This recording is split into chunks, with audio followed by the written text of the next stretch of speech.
Hello नमस्कार दोस्तों, आपका स्वागत करते हैं आपके अपने YouTube चैनल राजन क्लासेज में। और दोस्तों आज की वीडियो के अंदर अपन सीखने वाले हैं क्लास 10th इम्पोर्टेंट क्वेश्चन। यानी कि दोस्तों आप सभी को पता है कल भी मैंने वीडियो अपलोड किया था और जिसमें मैंने आपको इम्पोर्टेंट प्रश्न आपको हल करवाया था। ठीक है, तो ऐसे ही करते अपन जब तक आपके मैथ का पेपर नहीं हो जाता तब तक आपको इम्पोर्टेंट प्रश्न देने वाले हैं। तो इस वीडियो में बने रहना है। जिन्होंने चैनल को सब्सक्राइब नहीं किया है चैनल को सब्सक्राइब कर लेना ताकि आने वाली वीडियो का नोटिफिकेशन आपको मिल जाए। और रोज़ शाम को आपका वीडियो अपलोड हो जाता है तो चैनल पे जाके आपको देख लेना है। जो आपके पुराने पेपर होते हैं उनमें जो क्वेश्चन रिपीटेड है जो पूछे जाते हैं उन क्वेश्चनों को यहाँ पर करवाया जा रहा है। तो चलिएगा दोस्तों बिना देरी किए हुए अपन आज के क्वेश्चनों को हल करते हैं। अब देखिएगा दोस्तों यहाँ पर पहला क्वेश्चन है कि दो संख्याएं दे रखा है 40 तथा 30 का एलसीएम यहाँ पर दे रखा है 120 है। तो यहाँ पर आपसे पूछ रहा है कि एचसीएफ क्या होगा, यानी हाईएस्ट कॉमन फैक्टर क्या होगा। दोस्तों आप सभी को पता है कि जो आपका एलसीएम होता है वो किस प्रकार से निकालते हैं, एचसीएफ कैसे निकालते हैं, और इसका एक फॉर्मूला भी होता है। वो फॉर्मूला आप सभी को आता भी होगा। यानी इसका फॉर्मूला होता है दोस्तों यहाँ पे दोनों यानी दो संख्या यानी 40, यानी देखो पहली संख्या आप मान लो यानी कि पहली संख्या, ठीक है, पहली संख्या उसका मल्टीप्लाई करना है दूसरी संख्या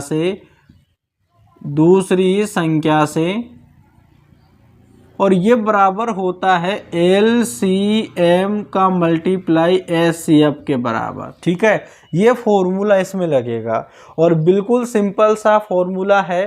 ठीक है, और आपके काफ़ी ज़्यादा काम भी आएगा, इसको याद करके चले जाना है। देखो पहली संख्या यानी कि 40 हो जाएगी, मल्टीप्लाई दूसरी संख्या 30 है।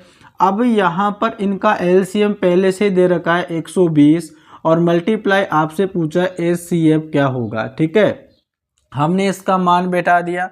अब क्या करना है, जो आपको एचसीएफ निकालना है तो उसको इधर ही रहने दीजिएगा, और जो एलसीएम है इसको 20 इसको यहाँ पर इसके बराबर के इधर लेके आ जाओ। यानी कि देखो 40 मल्टीप्लाई 30 और इस 120 को यहाँ पर इसके बटे में लेके आ जाओ। ठीक है, इसके बटे में लेके आ गए और बराबर इधर क्या बच जाएगा, इसके एचसीएफ। ठीक है, एचसीएफ बच जाएगा। अब आपको इसको काट लेना। देखो यहाँ से 0 से 0 कट जाएगा। ठीक है, अब देखो 3 एकम 3, 3 चौक 12। ठीक है, 3 चौक 12 कट गया, और 4 एकम 4 और यहाँ पे कट जाएगा 10 बार। यानी कि जो एचसीएफ होगा यानी कि वो 10 होगा। एचसीएफ कितना होगा, एचसीएफ कितना होगा, 10 होगा। ठीक है, 10 हो जाएगा। अब देखो इसकी आप पहचान कर सकते हो, यानी पहली संख्या का मल्टीप्लाई दूसरी संख्या के साथ में करेंगे, जो आएगा वो ही एलसीएम और एचसीएफ का मल्टीप्लाई करने पे आता है। जैसे अगर 40 मल्टीप्लाई 30 करे, दोनों संख्याओं का गुणा करे तो 4 3 12 और यहाँ पे 0, कितना आ गया, 1200 आ गया। अब यहाँ पर देखो 1200 आ गया ना। अब देखो अगर आप एलसीएम का गुणा करेंगे एचसीएफ के बराबर तो भी आपका 1200 ही आएगा। ठीक है, क्वेश्चन में पहले से एलसीएम दे रखा है 120 मल्टीप्लाई एचसीएफ कितना होगा, एचसीएफ आपका निकला है 10। इसमें 10 और जोड़ दीजिएगा तो यहाँ पर 1200 हो गया। तभी तो ये बराबर है, तभी तो हमने यहाँ पे लिखा है कि पहली संख्या मल्टीप्लाई दूसरी संख्या बराबर होगी एलसीएम और एचसीएफ के। ठीक है, इस प्रकार से। ठीक है भाई, समझ में आ रहा है सभी को। इस प्रकार से यहाँ पर आपका ये पहला क्वेश्चन सोल्व होगा। ठीक है, चलिएगा अब यहाँ पर अपन इस क्वेश्चन को मिटा देते हैं और दूसरा क्वेश्चन लिखते हैं जो मोस्ट इंपॉर्टेंट क्वेश्चन है। जिन्होंने चैनल को सब्सक्राइब नहीं किया है चैनल को सब्सक्राइब कर लेना। देखो अब दूसरा क्वेश्चन है आपका कि सिद्ध कीजिए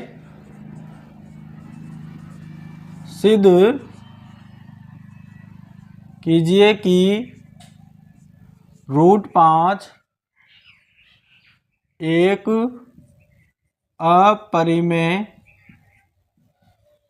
अपरिमेय संख्या है। इस प्रकार का क्वेश्चन भी आपकी बोर्ड की परीक्षाओं में आता है। ठीक है, यानी कि सिद्ध करना है कि जो रूट 5 वो एक अपरिमेय संख्या है। भाई इस प्रकार का क्वेश्चन आपने पढ़ा होगा। ठीक है, और बहुत ही इम्पोर्टेंट क्वेश्चन है। इस क्वेश्चन पर आपको ज़्यादा ध्यान देना है। इस प्रकार का क्वेश्चन आपके आने के चांस ज़्यादा है, तो इस क्वेश्चन को आपको है ना रट्टा मार के ही चलना है। ठीक है, इसमें आपको रट्टा मार लेना है। अब देखिएगा यहाँ पे अपन करते हैं कि देखो किस प्रकार से करेंगे इसको। देखिएगा यहाँ पर लिखते हैं हल। ठीक है, हल कर लेते हैं। तो सबसे पहले अपन को क्वेश्चन में दे रखा है कि रूट 5 एक अपरिमेय संख्या है। तो पहले अपन मानेंगे कि माना कि, ठीक है, माना कि रूट 5 एक परिमेय संख्या है। अपन ने मान लिया, माना है तो सिद्ध भी करना पड़ेगा इसमें। ठीक है भाई, परिमेय संख्या है। अगर परिमेय संख्या सिद्ध हो जाती है तो यहाँ पर ये गलत है। अगर परिमेय संख्या सिद्ध नहीं होती तो हमारा यहाँ पर सिद्ध हो जाएगा कि एक रूट के 5 के अंदर परिमेय संख्या है, अपरिमेय संख्या। ठीक है, माना है कि रूट एक परिमेय संख्या है। अगर ये रूट 5 अगर परिमेय संख्या है तो परिमेय संख्या को a/b के रूप फॉर्म में लिख सकता हूँ, क्योंकि परिमेय संख्या किसे बोलते हैं, जो p/q के रूप में लिखी रहती है। मैंने तो उसी की फॉर्म में लिख दिया a/b के रूप में। ठीक है, अब यहाँ पर शर्त भी लिखना पड़ेगा कि शर्त यहाँ पर ये लिखना पड़ेगा कि जो a है, b, जो e व b सहअभाज्य है। क्या है? सहअभाज्य होना चाहिए, सहअभाज्य है, तथा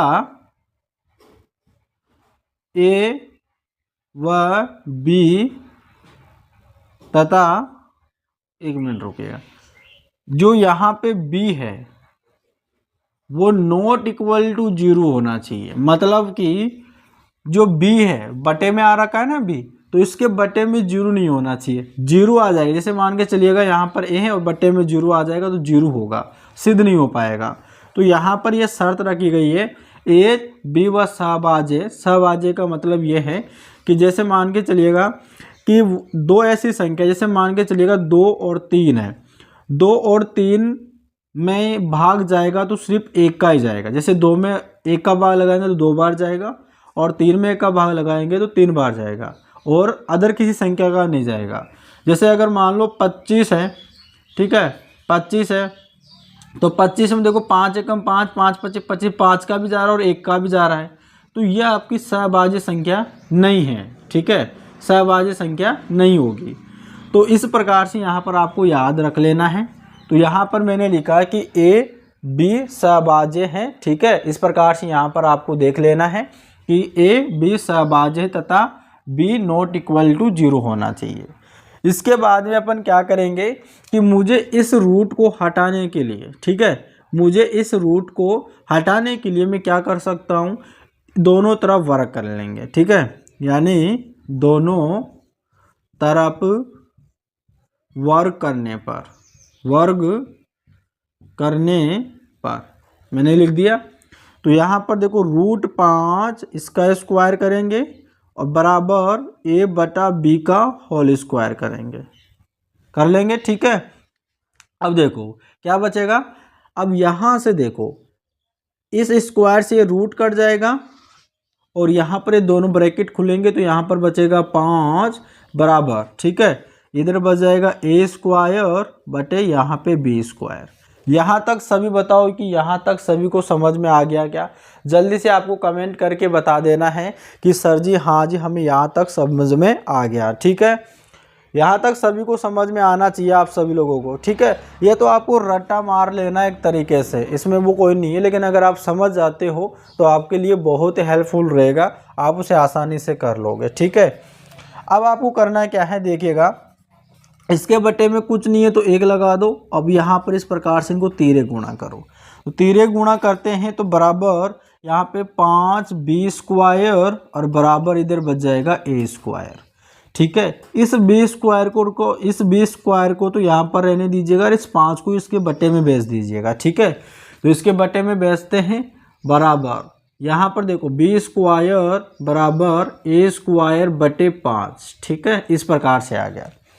अब देखो यहाँ पर ए स्क्वायर बटे 5 आया है ना, इसका मतलब क्या है, ए स्क्वायर का मतलब है कि ए स्क्वायर भी 5 से विभाजित होगा और ए भी 5 से विभाजित होगा। कैसे होगा, जैसे मान के चलिएगा यहाँ पे, रुको एक मिनट, यहाँ पे मान लो 5 है, ठीक है, और यहाँ पे 5 का स्क्वायर है और बटे में 5 है, इसका मतलब ऐसा ही है ना, सेम ऐसा है।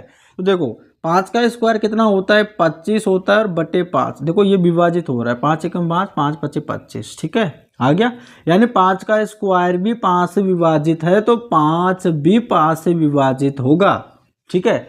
तो यहाँ पर आपको लिखना है कि जो ए स्क्वायर है, ए स्क्वायर 5 से विभाजित है, विभाजित है, ठीक है, यहाँ से लिख लेना 5 से विभाजित है, तथा ए बी, ठीक है, ए बी 5 से विभाजित होगा, 5 से विभाजित होगा। ये लाइन आपको लिखना है यहाँ पे ब्रैकेट लगा के, ठीक है। इस प्रकार से समझाने के लिए लिखा था, इसको मिटा देता हूँ, ठीक है। यहाँ तक लिख लिया कि ए स्क्वायर भी यहाँ पे जो होगा, ए स्क्वायर भी 5 से विभाजित है तथा ए भी 5 से विभाजित है। अब आपको यहाँ तक करने के बाद में आपको अपनी तरफ से मानना है। आपकी तरफ से मानने का मतलब ये है कि जैसे यहाँ पे 5 आ रहा है ना, यहाँ पे 5 आ रहा है ना, तो 5 को तो आपको रखना है, ठीक है। यानी कि आपको मानना है, क्या मानेंगे कि जो a बराबर है, क्योंकि b स्क्वायर यहाँ पे है, मुझे यहाँ पर a स्क्वायर की a की वैल्यू मानना है, तो यहाँ पे लिख देना माना कि ये अपनी तरफ से मानना है, ठीक है। यहाँ पर इस क्वेश्चन में आपको अपनी तरफ से मानना है कि जो a बराबर है वो 5c के बराबर है, ठीक है। a बराबर है वो 5c के बराबर है। 5 इसलिए मैंने इसलिए माना क्योंकि मुझे सिद्ध करना है ताकि ये 25 स्क्वायर होकर 5 से विभाजित हो, इस प्रकार से चलेगा।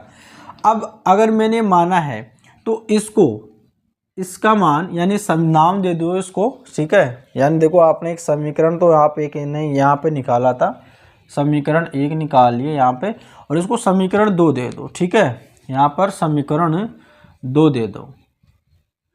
तो अब यहाँ पर रखना है, ठीक है। अब यहाँ पर अगर 2 समीकरण मान लिया है, समीकरण 1, और यहाँ पे रुको, इस वाले को है ना, इस वाले को समीकरण 3 मान लेना है, सॉरी 2 है ना, 2 मान लेना और इसको 3 मान लेना है ताकि आपको समझाने में आसानी रहे।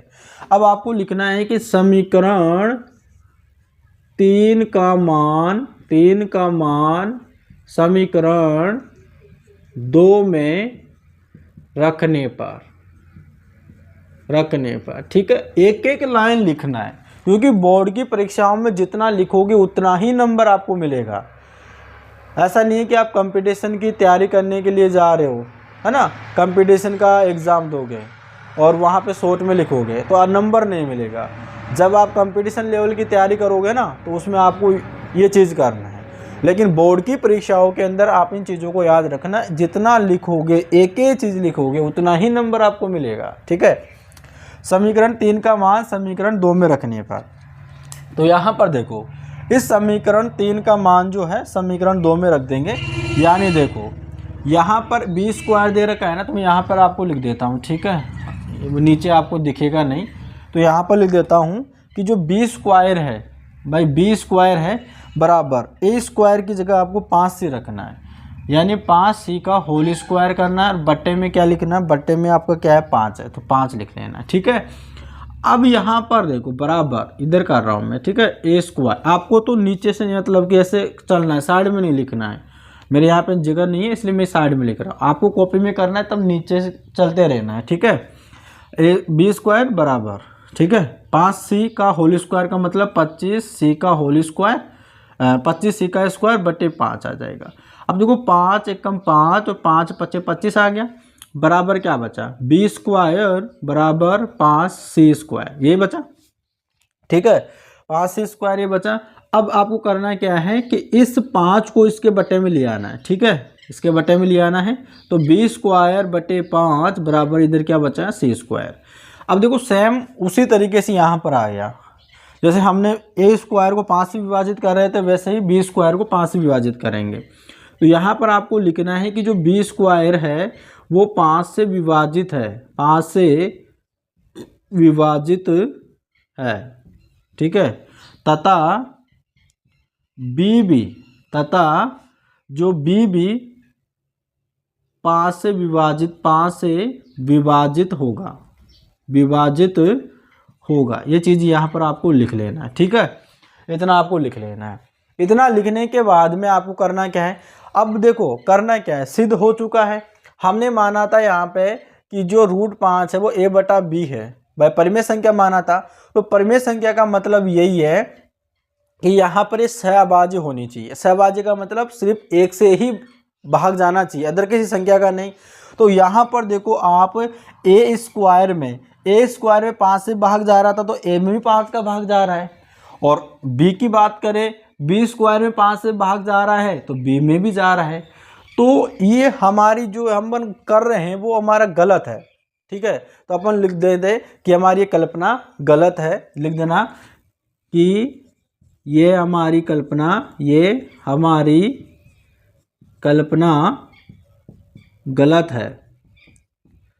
गलत है। और ये √5 वो एक परिमेय संख्या ना होकर अपरिमेय संख्या है। तो यहाँ पर लिख देना सिद्ध हुआ कि √5 एक अपरिमेय संख्या है, अपरिमेय संख्या है। ये आपका यहाँ तक ये इस प्रकार से यहाँ पर आपका आंसर हो जाएगा। आप सभी लोगों को बताना है कि वीडियो आपको कैसा लगा है, और वीडियो कैसा लग रहा है आपको। अभी और क्वेश्चन करने वाले अपन, तो बताना है, ठीक है। अगर जिन्होंने वीडियो को लाइक नहीं किया है, वीडियो को लाइक कर देना है, चैनल को सब्सक्राइब कर देना है, ताकि इसी प्रकार की वीडियो आपके पास में आती रहेगी। आप सभी लोग इसका स्क्रीनशॉट खींच सकते हो ताकि आपको बाद में काम आएगा, ठीक है। जल्दी से इसका स्क्रीनशॉट खींच लो भाई, चलेगा।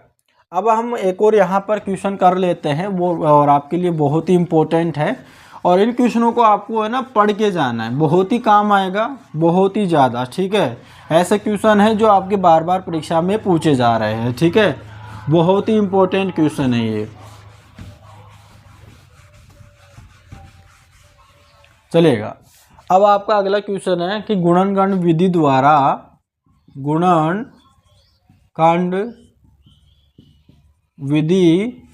ठीक है, गुणनखंड विधि द्वारा, ठीक है, समीकरण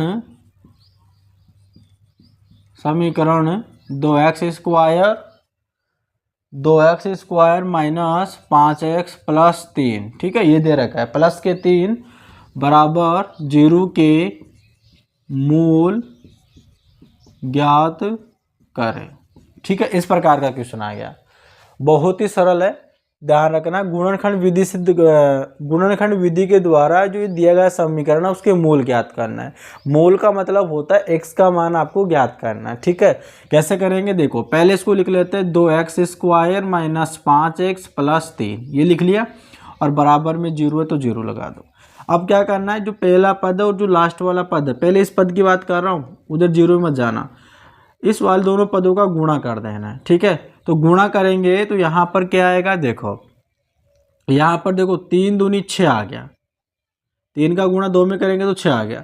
इस 6 को इस प्रकार तोड़ना है कि गुणा करने पे 6 आ जाए और प्लस या माइनस करने पे 5 आ जाए। तो मुझे देखता है, देखो अगर 2 गुणा 3 करता हूँ तो भी 6 आता है, 3 गुणा यहाँ पे 3 गुणा 2 करने पर यहाँ पे 6 होगा, यानी 2 गुणा 3 करने पर 6 होगा, और 3 गुणा 2 करने पर क्या होगा, 6 होगा, ठीक है। यानी 2 गुणा 3 करने पर भी 6 होगा, 3 गुणा 2 करने पर भी 6 होगा। तो आप दोनों में से आपको कुछ कोई सा भी रख सकते हो, ठीक है। तो देखो यहाँ पर अगर 2 गुणा 3 रखते हैं तो यानी दोनों का गुणा करने पर क्या आया, 6 आया। अब आपको ये देखना है कि यहाँ पर 6 प्लस का था, तो प्लस का था मतलब गुणा करने पर प्लस में आना चाहिए और यहाँ पे माइनस में आना चाहिए। तो अगर मैं माइनस का 2 और माइनस का 3 कर देता हूँ, तो माइनस का 2 मल्टीप्लाई माइनस का 3 गुणा करूँगा तो प्लस का 6 आ जाएगा, और ये जुड़ेंगे तो माइनस के 5 आ जाएगा। तो आपको करना है क्या है, देखो यहाँ पर 2x स्क्वायर तो लिख देना है, अब देखो इस माइनस जो अब करना क्या है, इस माइनस के 5x की जगह आपको ये रखना है, यानी माइनस के 2x और माइनस के 3x, क्योंकि इन दोनों को जोड़ूंगा तो 5x ही आएगा माइनस का, तो समान है, इसमें कोई चेंज हुआ नहीं है। अब आपको करना क्या है, देखो अब यहाँ पे प्लस का 3 है तो प्लस का 3 रखना है। अब करना क्या है, इन दोनों में से और इन दोनों में से आपको कॉमन लेना है। इसमें 2x है और यहाँ पर भी 2x है, ठीक है। तो यहाँ पर मैं क्या कॉमन ले सकता हूँ, देखो यहाँ पर मैं 2x कॉमन ले सकता हूँ। 2x कॉमन लिया तो 2x से 2x कट के 1x बचा, माइनस दे रखा है माइनस आ गया, और 2x में 2x का बाहर लगाऊंगा तो 1 बार जाएगा। इसमें क्या कॉमन लूँगा, इसमें देखो 3 है, यहाँ पर भी 3 है, तो यहाँ पर 3 कॉमन ले लूँगा माइनस वाला, ठीक है, ब्रैकेट। अब देखो -3 तो कट गया, यहाँ पर x बचा, और माइनस और प्लस माइनस होगा, 3 से 3 कट जाएगा, यहाँ पे 3 का भाग 3 में जाएगा तो 1 बार होगा, ठीक है। अब देखो अब यहाँ पर समान है, देखो x - 1 और x - 1, तो इसको अपन कॉमन ले लेंगे, x - 1 को, और यहाँ पे क्या बचा 2x, और यहाँ पे 2x और माइनस का 3 ये बचा। अब आप पता बराबर में 0 करते आ रहे थे अपन, ठीक है, बराबर में 0, तो यहाँ पर करना क्या है, x - 1 बराबर 0, और यहाँ पे करना है आपको 2x - 3 बराबर 0, ठीक है। अब देखो इस 1 को उधर भेजेंगे तो यहाँ पर ये बराबर का प्लस का 1 हो जाएगा, इस 3 को उधर भेजेंगे, ठीक है, 3 को उधर भेजेंगे तो यहाँ पर 2x बराबर ये प्लस का 3 बच जाएगा। अब इस 2 इसके बटे में आ जाएगा, x बराबर 3/2 आ जाएगा। तो हमारे को जो मूल है वो आ गए, यानी कि 1 और 2/3 ये हमारे x के मूल आ गए, ठीक है। इस प्रकार से आपको स्टेप बाय स्टेप इन क्वेश्चनों को हल करना है, जिससे आपको अच्छे नंबर मिल सके। अगर वीडियो अच्छा लगा हो तो चैनल को सब्सक्राइब कर लेना, इसी प्रकार की वीडियो आपके पास में आती रहेगी। तो चलेगा दोस्तों, अपन मिलते हैं नेक्स्ट वीडियो में, तब तक के लिए धन्यवाद दोस्तों, जय हिंद जय भारत।